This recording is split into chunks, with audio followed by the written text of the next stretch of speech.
I'm John Banther, and this is Classical Breakdown. From WETA Classical in Washington, we are your guide to classical music.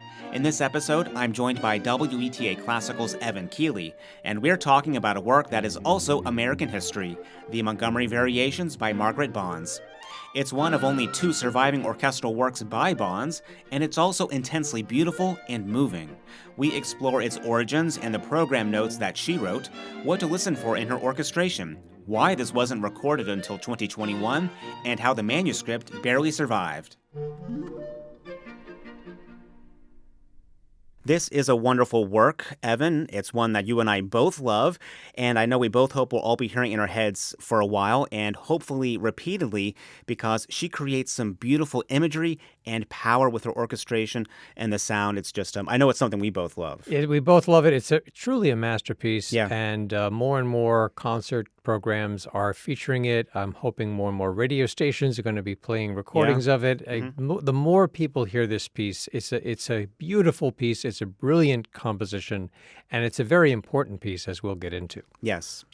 But let's start with a review from Delusion Fan, who gave us 5 stars. I like that name, Delusion Fan, but what did they leave for us, Evan? Here's Delusion Fan. Doesn't seem to be too delusional to me, but this is the review. It's never too late in life to study classical music, and this show is a great, enjoyable way to learn. I keep going further and further back in your episodes. Since I am an amateur pianist, I especially love the ones including this instrument. A tiny suggestion. As another grateful, positive reviewer noted, we would enjoy more music samples inserted into some of the episodes.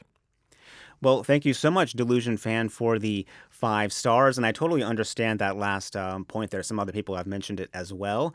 I have to strike a balance with that, but I have been trying more recently to include longer examples where possible. And also on that, if you are listening to Classical Breakdown in Spotify, for example, you actually are missing all of our bonus episodes and even some of the normal ones. As I just found out, they'll just be deleted. So it's recommended you, look at other podcast apps, and also you can listen online. Classicalbreakdown.org, and you can also get the podcast on the WETA Classical app, which is free in the App Store, available on all platforms. So now we can dive into Margaret Bonds' The Montgomery Variations, which has only been recorded recently, I think like in 2021 and a few since then. More on that later, but let's start with the program notes, Evan. What is the first thing we can read here? Yeah, we should mention, too, if we haven't already, this is a work from 1964. Yes. So the fact that it never got recorded ever until 2021, as you said, John, we're going to get into why that is. There's a lot of reasons, but thank goodness it's being performed and recorded now. So Margaret Bonds wrote program notes for a performance of this work at some point early on, and this is what it says. She writes about herself in the third person, so I found that a little confusing, but then she explains each of the 7 movements of this piece and what they mean.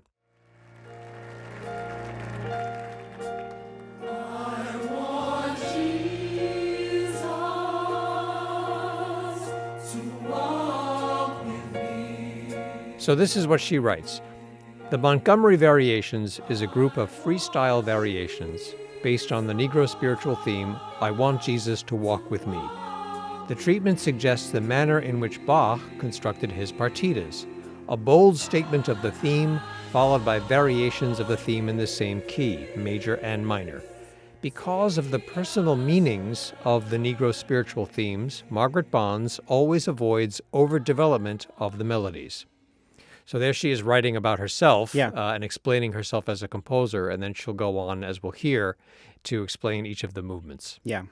And we can pause on that last sentence for a moment because it is important. Margaret Bonds always avoids overdevelopment of the melodies. I remember in our William Grant Still episode talking about how when he was studying with the contemporary Edgar Varese in the 1920s, he liked it initially, but felt that the approach stripped the black themes he was trying to work with of what made them that way to begin with. And then on the other hand, decades later, we have composers like George Walker and Ollie Wilson taking this into a very different, maybe heady direction. But this spiritual is still something very personal and still very recent. If someone was born, for example, on the day enslavement ended in June 1865, they would have been 43 when Bonds was born in 1913. I'm 39. I'm approaching 43 at some point, hopefully, but I can think of a lot of things in my own life, and it's just not that long. Yeah, this is really living history we're dealing with. Living history and very recent history. And the final line in her opening there is, "The Montgomery Variations were written after the composer's visit to Montgomery, Alabama, and the surrounding area in 1963.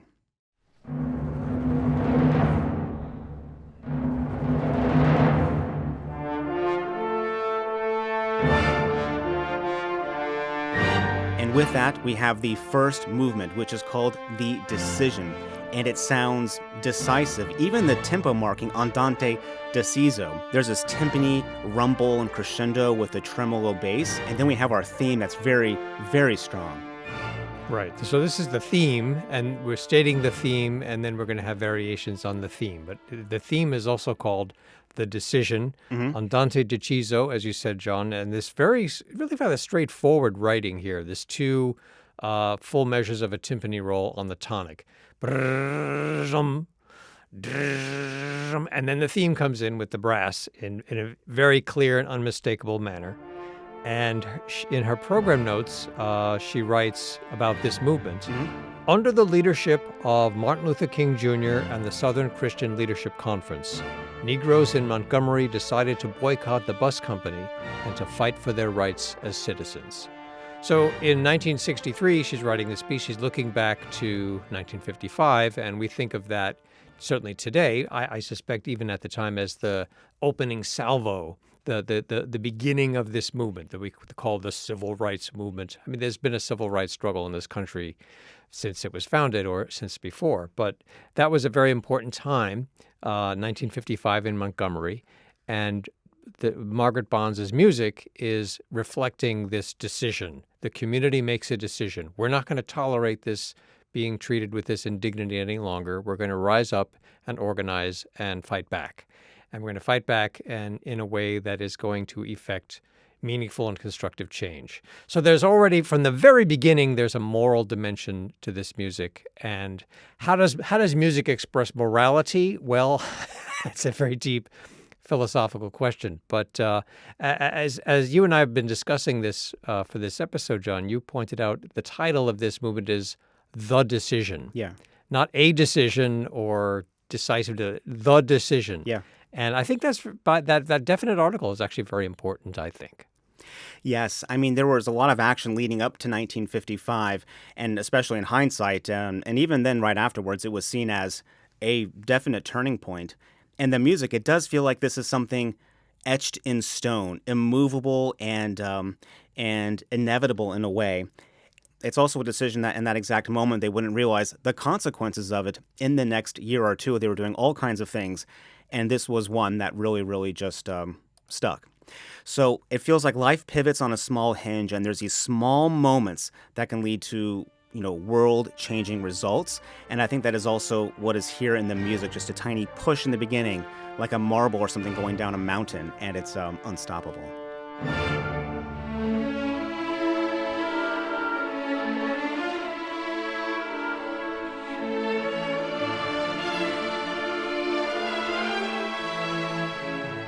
So she uses the brass in the actual opening of it, but also in the background to build things up.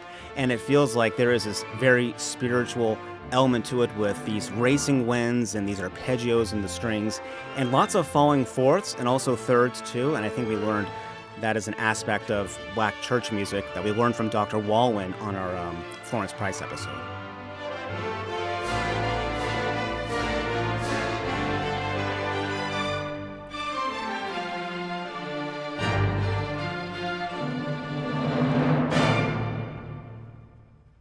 I'll also add that the theme itself is interesting to me. This is a spiritual. I want Jesus to walk with me. Mm-hmm. You could argue that's a form of folk music. There isn't a composer for this melody or for these words. So wherever you go, you're going to hear different versions of it. That's part of what makes this tradition so rich and beautiful. But when I first heard this piece, I noticed right away that the melody is different from the way I know it. This is a song that people have been singing for generations, and the way I know it is, I want Jesus to walk with me. There's that descending scale at the end of that first phrase, and when Bonds sets it, is da da dee da da da da dum. It's just a one note Yeah. difference, and why does she do that? I don't know what's happening there.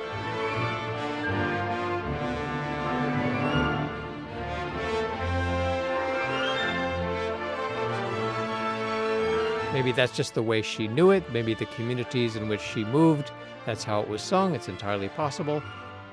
Or, I don't know, I'm speculating, maybe she chose to use that as the theme because even that adds an additionally decisive quality.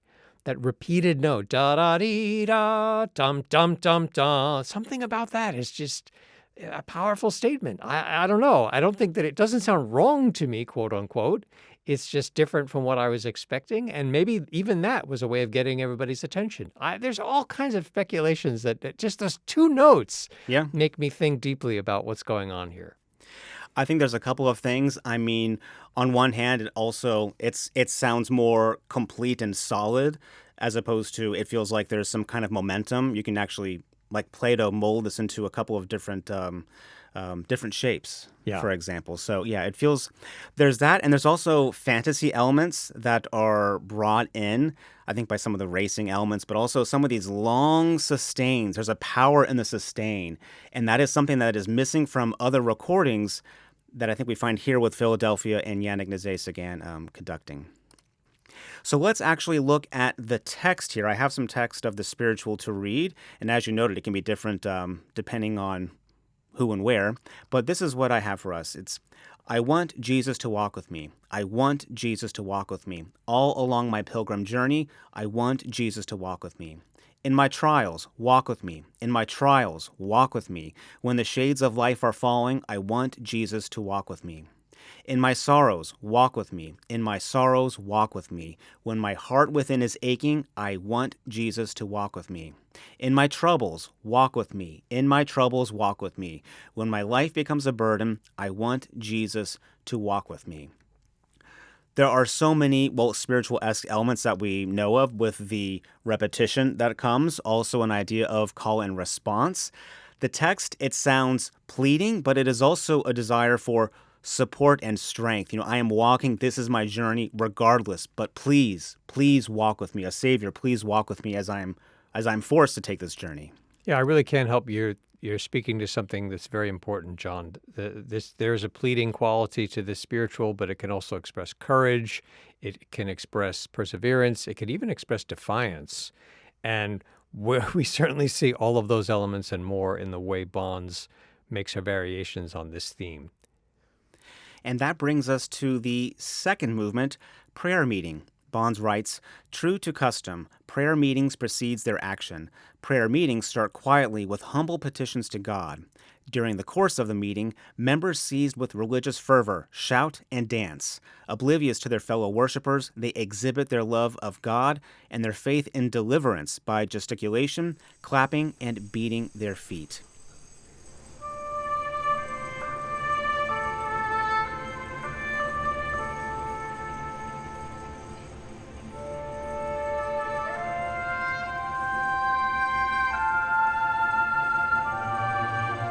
I think we hear this in the opening lines, at least for myself and my own imagination. The tambourine softly rustling in the background with tremolo strings, this very gentle line on top. It sounds in a way with the rustling tambourine like uncoordinated, like a group of people murmuring prayers. There's soft ambient speaking that you can't understand. The tempo marking itself is religioso, and then it comes together in an actual groove, an actual beat.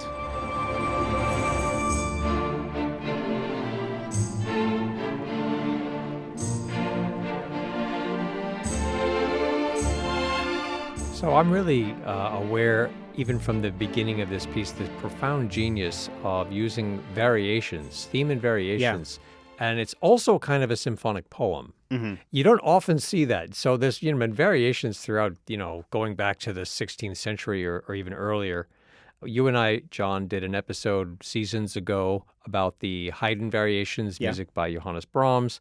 Absolute music, right? It's playing with notes. Yeah. Brahms is not trying to tell a story, or if he is, he doesn't tell us what it is. It's just notes. It's brilliant. It's a wonderful journey of like, look at all these different things that can happen with this music, and it's wonderful. Bonds is also doing that, but in the course of doing that, she's also painting this very human picture of very specific communities and events in American history. And it's just an incredibly ingenious way to tell the story. So like you said, you have this prayer meeting. This is the first variation on the theme. There's this disorganized quality to it, maybe this murmuring quality to it. And the first minute of this whole movement, this second movement, is so majestic to me. It's so poignant. There's a sense of yearning and longing that the music conveys. Just this amazing writing in the woodwinds. She just has such an incredible sense of orchestral color. And again, you mentioned the call and response structure. You certainly hear that in this movement. But there's also this sort of this chant-like melody that you hear. I find that so arresting.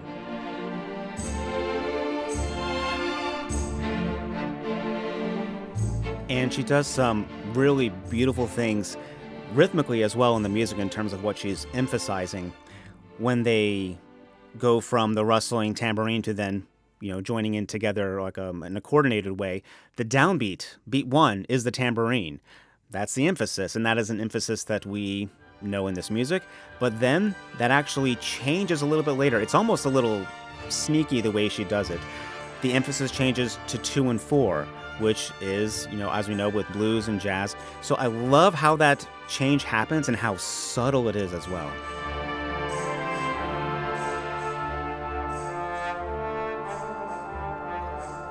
And something that happens in her music, in many of these movements, maybe all of them, is that there's a transition in the middle. Maybe it's a little bit long, maybe it's a little bit short, but it feels like it's some kind of thing that she uses to like push us into a new world, like push us through a mirror, or just push us to somewhere where we cannot go further backwards. That's what I kind of feel like when I get these very distinct transitions in the middle of these movements.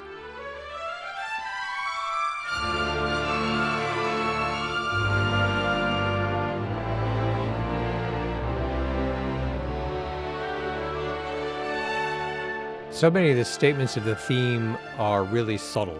The theme is always there. Sometimes it's very obvious. Other times it's almost undetectable. But I also take away from this movement and from the whole piece, but certainly right away we're getting into the first variation, and I take away this profound respect and reverence that Bonds has for this religious community and its traditions, certainly in terms of the music, but I think it goes much deeper than just the music. The emotional sweep of the whole movement, the way it starts quietly and gently, and it gradually builds it almost to a point of ecstasy. I really feel like I'm there. I'm there in the room. I can see it. We can see archival footage of prayer meetings during the civil rights movement. You watch a documentary like Eyes on the Prize. I was an undergraduate when that came out, and it shaped the way I see the world.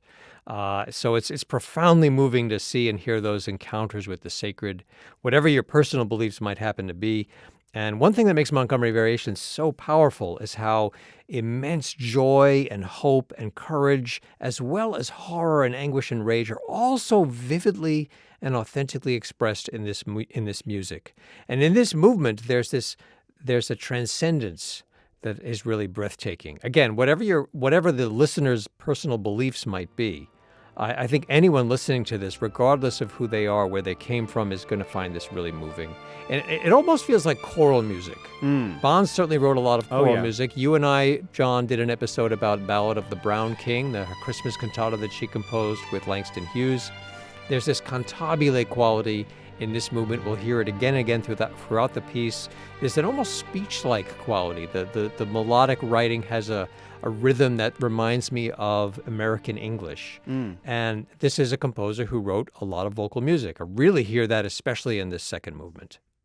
And what you said a little bit ago is something that you read in multiple places, and that's how Bonds is able to really put a lot of different conflicting or seemingly conflicting emotions all in one package in a way that is, sometimes in your face, but also very subtle. It's something I'm reading about her in multiple places.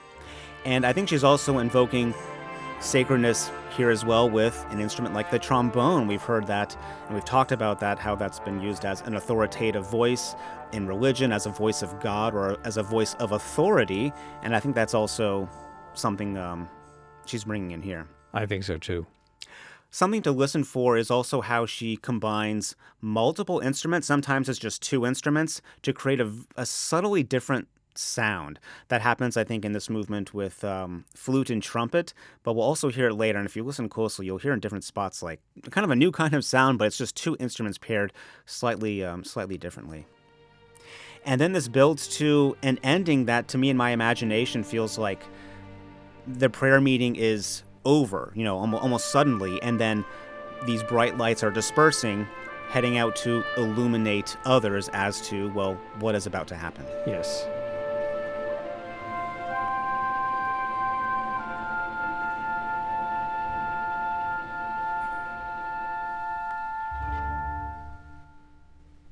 And that brings us to our third movement, March, and in parentheses, and I want Jesus to walk with me.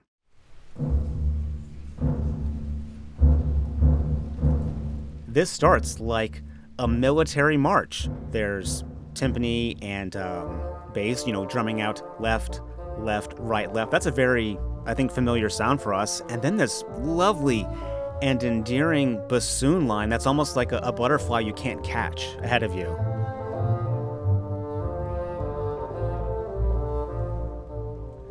And what does she say here for in the notes for this one? This is her program note for this movement. The spirit of the Nazarene marching with them. The Negroes of Montgomery walked to their work rather than be segregated on the buses. The entire world, symbolically with them, marches. So now we're actually talking about that 1955 Montgomery bus boycott, which took over 1 year to force changes in the government. It was a long boycott. These things take time. And it was also a very visible boycott, and it was a major inspiration for civil rights activists around the world. Rosa Parks was highly esteemed in her community when that day happened, when she would not get out of that seat on the bus. And some details that we often miss out on is, when a black person would get on a bus, they had to get on the front, pay, get off, walk to the back of the bus, get on a different door, and then find a seat. When Rosa Parks would get on the bus, she'd pay, get off, and then a driver like James F. Blake, an actual person, drives off. That was so normal. They would just drive off, and there's nothing you can do. Deliberate humiliation. That's a deliberate humiliation. Yes. And MLK Jr. was 27 when this organization was happening. So you have Rosa Parks happen, and then the boycott is so effective in part because everyone takes part, the entire black community, and the bus system relied on them. It was mostly servicing them. Yes. So they did not take the bus. They were crowding the sidewalks. That's what I mean by it was very visible. Everyone was in the streets, people riding horses, mules, bikes, whatever. You just were not riding the bus. Yeah, and as I said, you look at Eyes on the Prize, or there's plenty of documentary evidence, photographs and film that was taken of these multitudes morning after morning, and at the end of the workday, the people streaming along the sidewalks, carpooling or riding mules or bicycles. Mm-hmm. The discipline of this movement, of this protest, is one of the things that's so astonishing about it. And then you listen to this music that Margaret Bonds wrote, and you have those images in your mind. It is absolutely overpowering.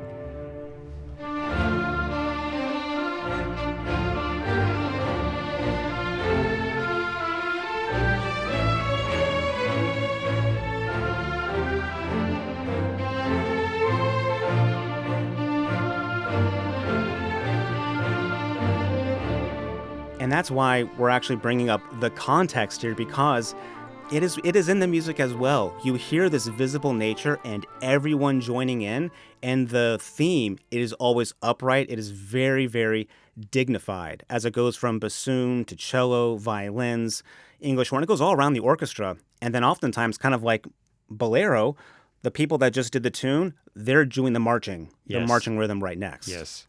One of the things I find fascinating about this movement, there's a little tiny part of my brain, even with that bassoon at the beginning, Yeah. I think there's a part of my brain that says, wait a minute, who wrote this? Did Ralph Vaughan Williams write this? Like there's that sort of almost like English, he wrote those English folk songs for wind ensemble, those kinds of pieces. And he had this whole thing with English folk music and English hymnody. He spent his whole career collecting these melodies and arranging them, but also composing his own music that was reflective of those traditions. Now, I am not suggesting that Bonds is being derivative here, that she's stealing from some other composer, but there's that sort of folk tune quality to what she's doing here, which I suspect is very much intentional.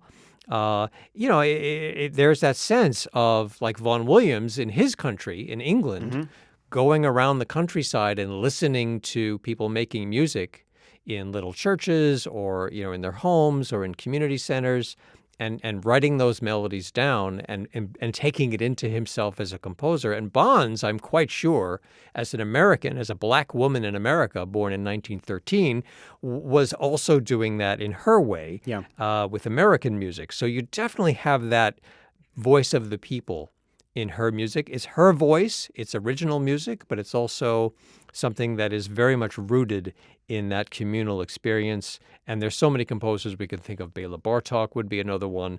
We could go on and on. But this is part of this idea of creating music within a context in a very conscious and deliberate and very respectful and loving way. And you really hear that in this movement, which I think is we've talked about with Bonds and other composers, especially black composers in America, who are drawing from so many different traditions. There's the tradition of the blues and gospel music and the spirituals. There's the tradition of European, Western European music. Very often it's a German influence or French influence. You definitely have those things in Margaret Bonds' music. The whole experience of American classical music, you think of the Boston Six, for instance.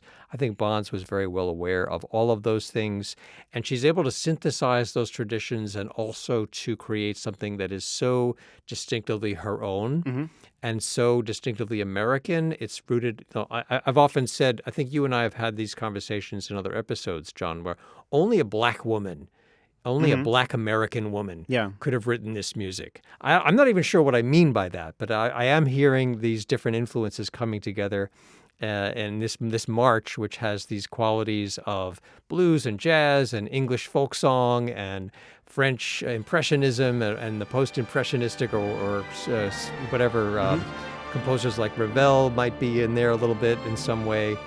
She's drawing from all these things and she's still creating something very original.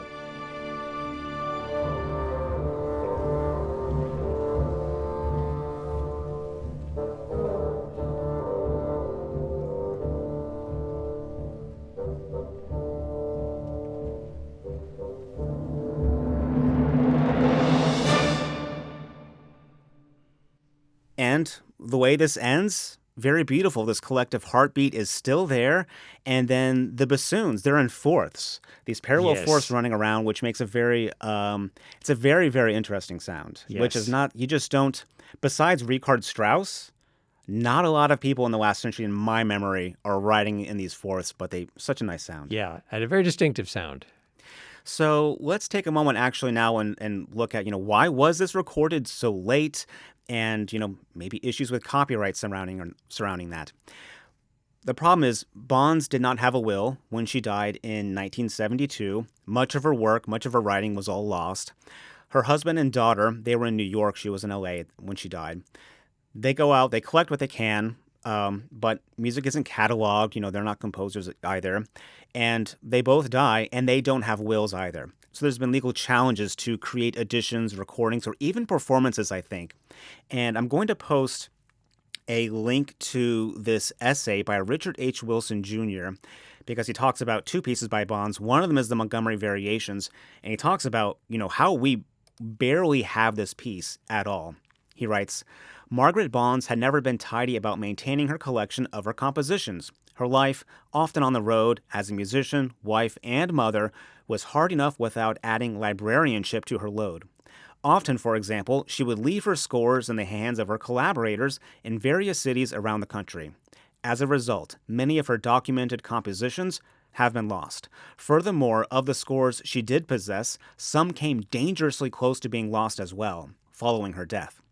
Jane and Lawrence, her daughter and husband, collected the manuscripts they found in her apartment. Those from Lawrence ended up in Yale University's rare book library, purchased by them from a book dealer in 2012. How the materials made their way from Lawrence to the book dealer is unclear. Jane initially kept the items she had retrieved in her apartment in New York or in a storage unit nearby, and when she died in 2011, like her mother, she did not have a will. This collection passed first to a landlord, then to a bookseller, who took it to a book fair in Washington, D.C. These papers missed being taken to a landfill by a matter of hours after they failed to sell and ended up next to a dumpster. Rescued by a book dealer, they ultimately landed in the Special Collections Library at Georgetown University. Among the treasures they contained were the composer's autographed score for the Montgomery Variations.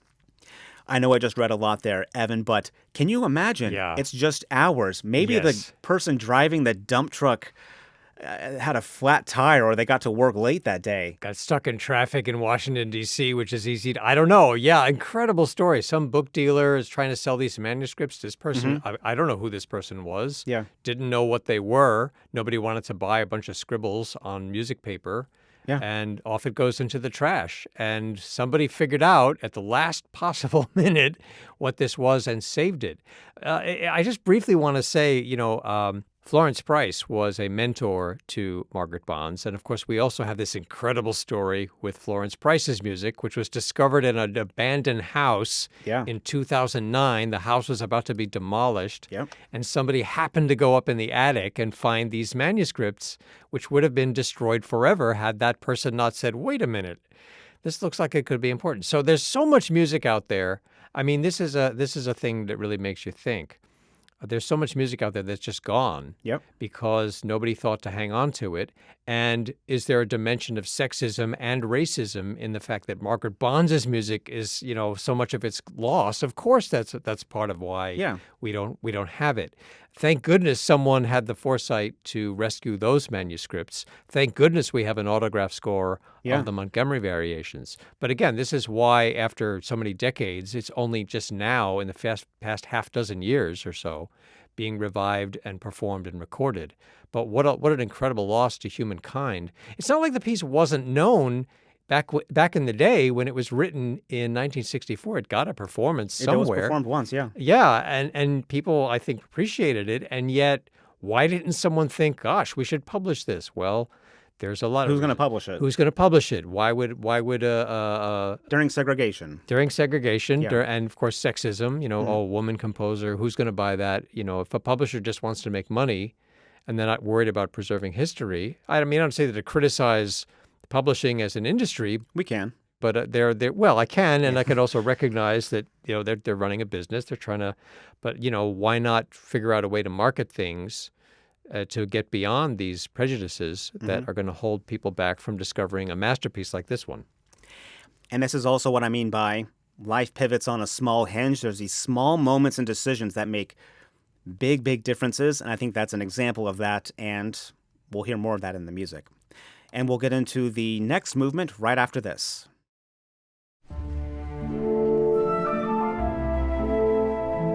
Now we get to the fourth movement, which is titled Dawn in Dixie.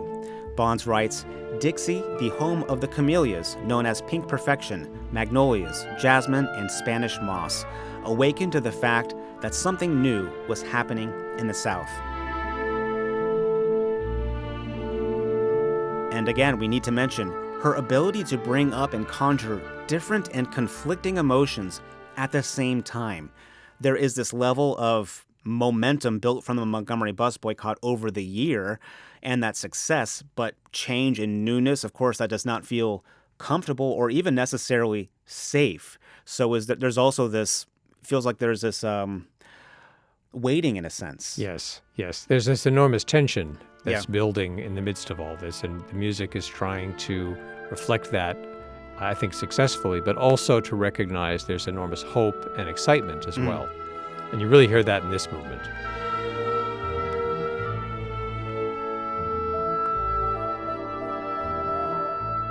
features oboe, English horn, and then eventually flute and clarinet. There's these smaller, it feels like smaller hushed conversations in smaller motifs. There's not a lot being expanded here, but yet despite this, what might feel like sitting or waiting or thinking about what's next, there is this marching rhythm, this constant, I want Jesus to walk with me, Yes. walking, this constant Yes. forward motion. Yes. And there's also a transition midway here as well throughout this that makes all this sound very contemplative to me.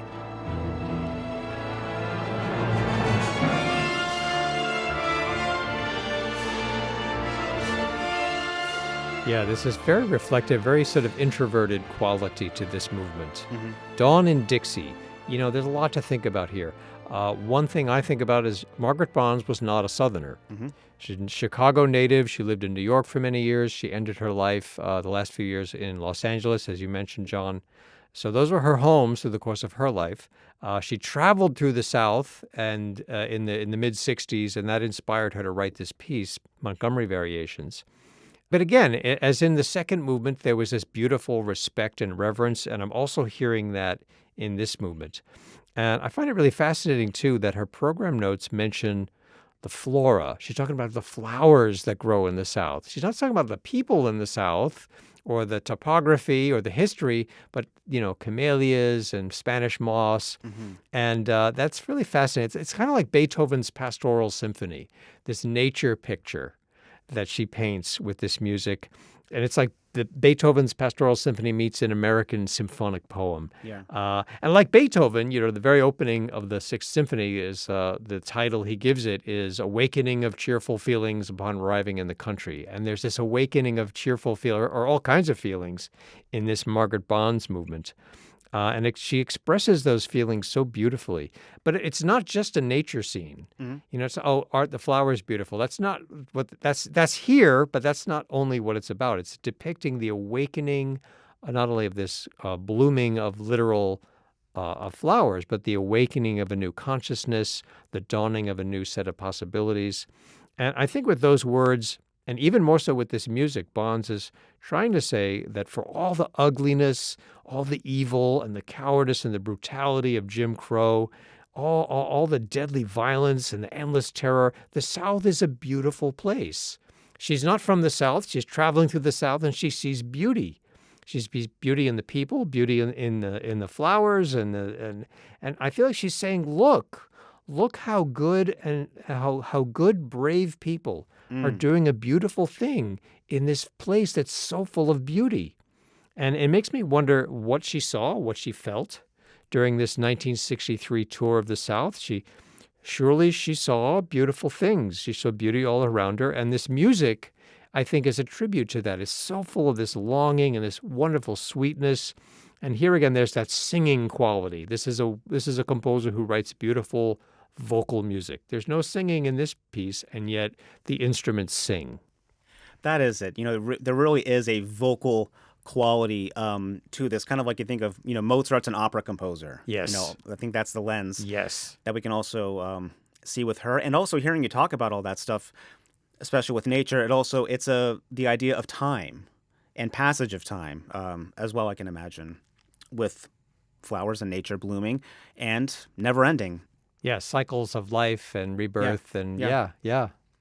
And despite the unknowns and uncertainty, there is a resolute and sitting uprightness to the music. And it actually blends into the next movement, at least in this recording, with very little pause.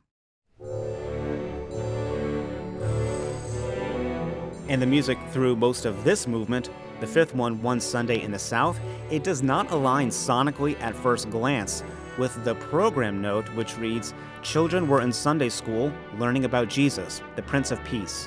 Southern diehards planted a bomb, and several children were killed."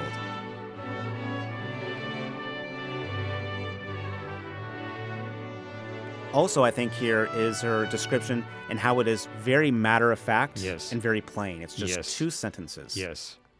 And this is referring to the 16th Street Baptist Church bombing on September 15th, 1963 in Birmingham.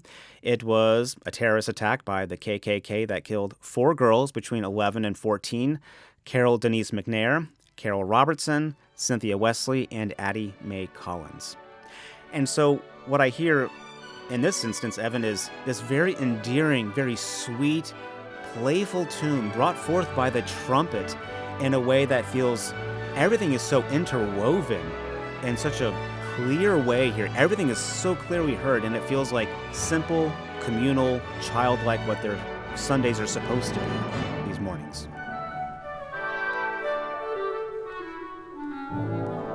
Almost the entire movement is simply, I think, a musical portrait of Black spiritual life, similar to the second movement in that respect. The difference is that this movement emphasizes the intergenerational learning aspect. There's this childlike quality. She's thinking about the four girls, but I think I sense she's also thinking about the community as a whole, Oh, yeah. generations coming together, where the second movement is this really transcendent encounter with this overpowering sense of the holy. Here, the sense of the holy is in these relationships. There's this gentleness.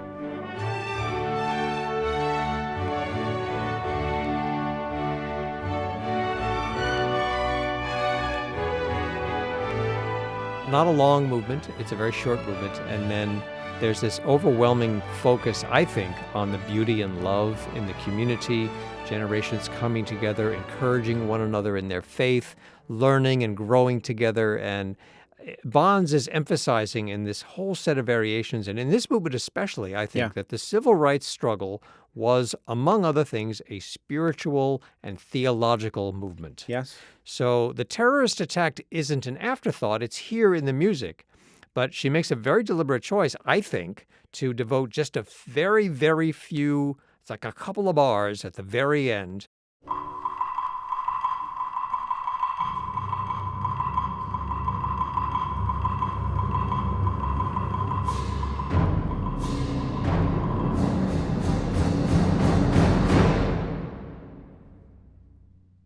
Most of the movement is about the beauty and the love and the kindness and the togetherness and the solidarity. And at the very, very end, there's this almost like it's too horrible to even mention it more than in just it. And again, the program note, as you mentioned, John, is very straightforward.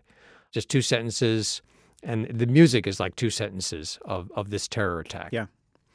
And that ending, that battery of percussion, military-esque like some of the other things with the march and also the very opening of it. And something to remember is that there were more than 50 bombings in Birmingham between 1947 and 1963 when Bonds started writing this. And I want to read something from the Smithsonian Institution, National Museum of African American History and Culture. We should always keep in mind that the four girls who died, while immortalized in history, were children with children's dreams. Carol Robertson was a straight-A student who loved to dance. Cynthia Wesley excelled in math. Addie Mae Collins was quiet, athletic, and had a flair for art. Denise McNair wrote plays for the kids in her neighborhood. So a couple of things here. One, Bonds is writing this within the year of this happening, which is horrifying. And it's also why we've mentioned so many times how important composers are as they observe the world around them, also as historians, because whether it's music about a massive logistical seaport or music about an extinct computer coding language or a tragedy, it is vital for music and culture that we do actively listen and perform new music, and to also grow from the understandings and lessons and things learned from absolute tragedy and terror to, not repeat things. And this is also how growth and aesthetics are developed. And when you ignore it and when you push it aside, or you only let it exist in certain ways publicly, I think you get what we have. Yeah, I could not more strongly agree with you, John. You and I did an episode on Dmitri Shostakovich's Fifth Symphony. Mm-hmm. And during that conversation, you and I agreed that the music doesn't just reflect or respond to history. The music is history. Yeah. Shostakovich's music is a documentation of life in the USSR. That's part of the history. It is history. That's profoundly true also of the Montgomery Variations. The music is history. And I think this document, the Montgomery Variations by Margaret Bonds, is every bit as important as a historical document as, say, the Dr. King's letter from the Birmingham jail or the I Have a Dream speech. Hmm. Margaret Bonds' music is history, and this piece especially. And the difference being that music needs to be performed by living beings. We can read Dr. King's letter from the Birmingham jail. Yeah. We can read it in a book. Music has to be performed. It has to be broadcast on a radio station or on a podcast for people to experience it.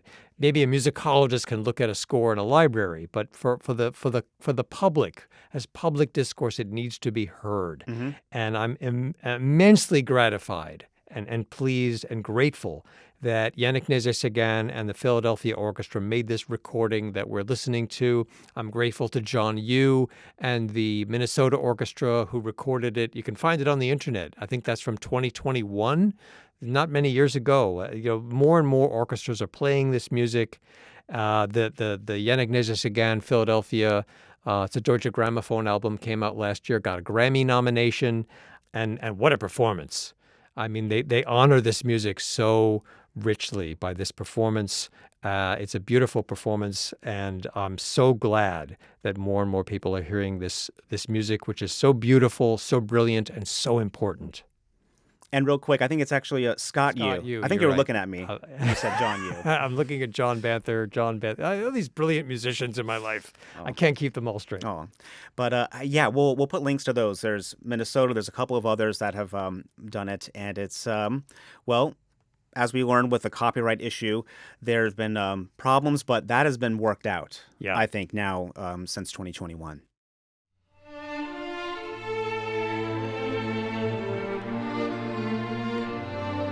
And that brings us to our sixth movement, Lament.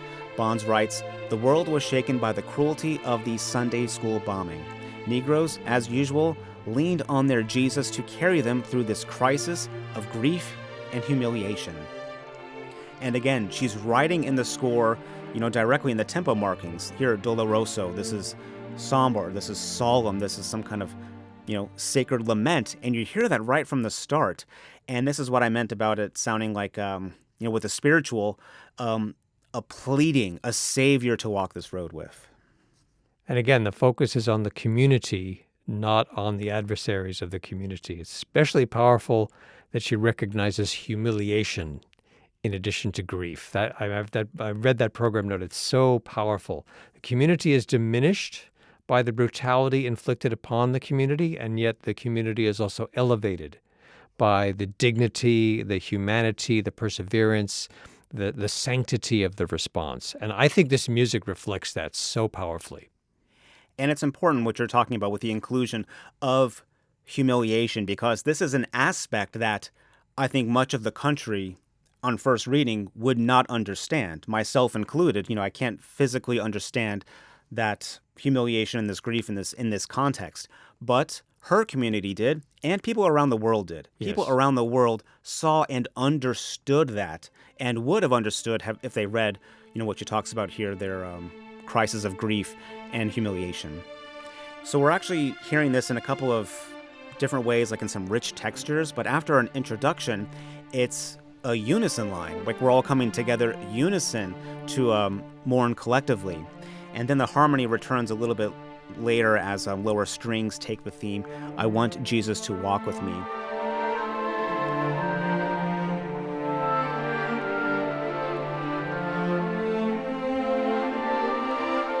And this reminds me of our episode, I think it was last October, talking about death and music. We had several examples about lament and about mourning, but in a more, I'm pretty sure, individualistic or more philosophical sense. Here, there is a very collective aspect to it. The world was shaken is her program note. Not just the Black community, not just the movement, not just in the United States, but the world was shaken. And I think that's very true. And this is perhaps a nod to the spirit that's so powerfully expressed in the third movement, the world marching in solidarity. The whole piece, like Beethoven's Ninth Symphony, it evokes this universal human spirit.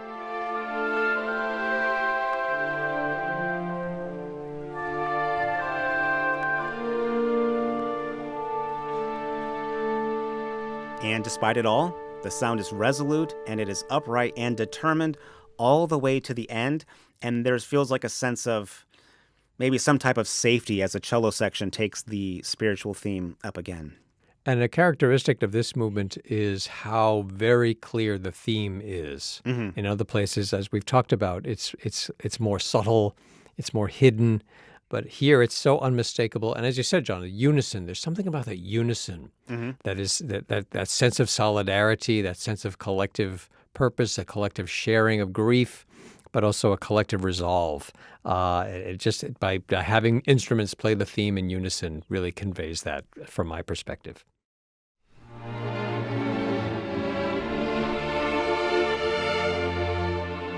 And the last movement, number 7, Benediction. She writes, "A benign God, Father and Mother to all people, pours forth love to his children, the good and the bad alike." This is, I think, one of the more extraordinary movements of an American orchestral work that you will hear. It's marked a volonté, or more in French really, but it's at will, freely. And even ignoring like the French title, there is like a French sentiment to some of the harmony and some of the sound, just thinking about some of the influence you talked about earlier.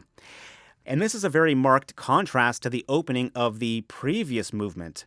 The flute is guiding us, and then the theme is in the cello section, slightly mournful, and again, conflicting emotions are brought here, much like we heard before. And also, in the strings, at the beginning it says con amore, with love, and then here in this moment, in this theme, it says with much dignity.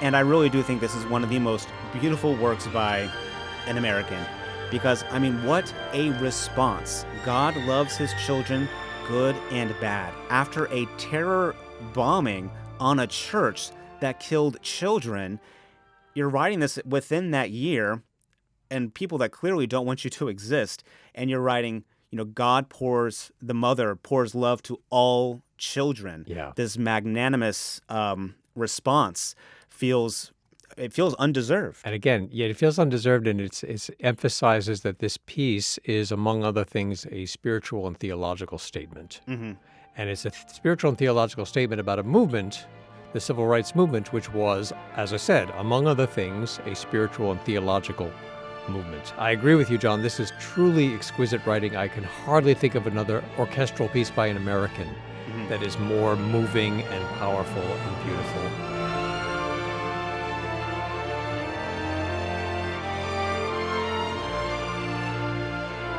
It's truly maddening and heartbreaking to think of music by this composer, Margaret Bonds, that may be lost to us forever. So little orchestral music. Two pieces. Two pieces.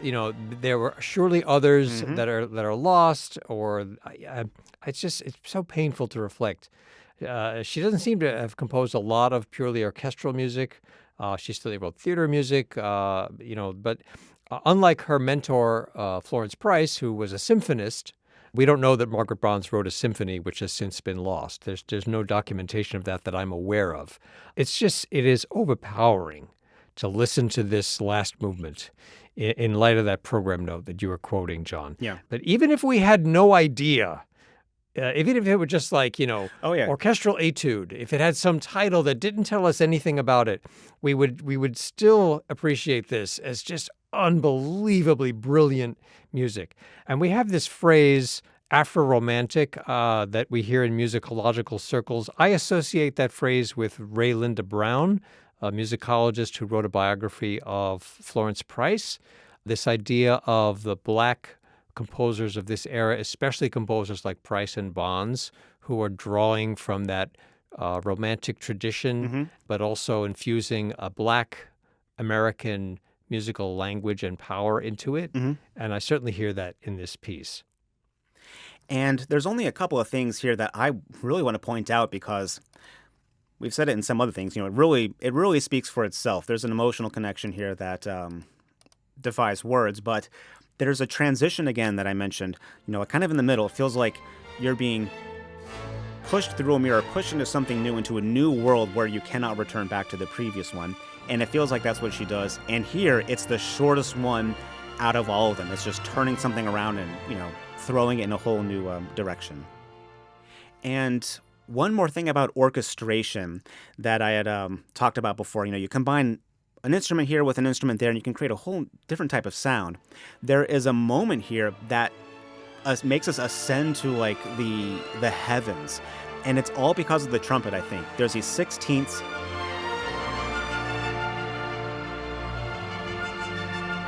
and the flute, clarinet, and oboe. It is this typical, like, familiar wind accompaniment line you hear, and when she takes one of those instruments or one of those parts and moves it into the trumpet and pairs it with that, it creates a whole new feeling. Yes. So there's these small changes in orchestration that have a big effect, and that's what makes me think of maybe some French influence, like you think of a composer like Ravel, whose orchestration combining very small changes to have a large effect in the sound. And again, heartbreaking and maddening in a way that this composer with such a keen sense of orchestral color wrote so little orchestral music, and or whatever she did write, much of it is lost. Yeah. She really knows how to write for the orchestra. I mean, look at the ending.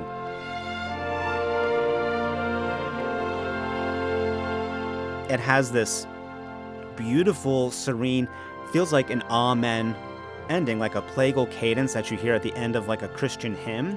But this isn't like the traditional 4-1 like you'd hear at the end of a hymn, but rather it's 2-1. I'm talking about like, scale degrees and chords here. It's a minor chord built on the second degree and then resolving to 1. So instead of going from like a B flat major chord to an F major chord, which might sound kind of blocky, she uses a G minor chord, G, B flat, D, which is, it's built on the second degree of F major, which is the relative major of D minor in terms of the key. And that chord built on the second scale degree, it includes some of the notes from the traditional 4-1 version. And we also have C in the upper voices and F in the lower one. So it's a mixture that makes it very dreamy and less blocky and less complete in a way that's like, oh, it's the ending. It just feels a serene floating away. And even in the music, it says morendo, to just totally die away.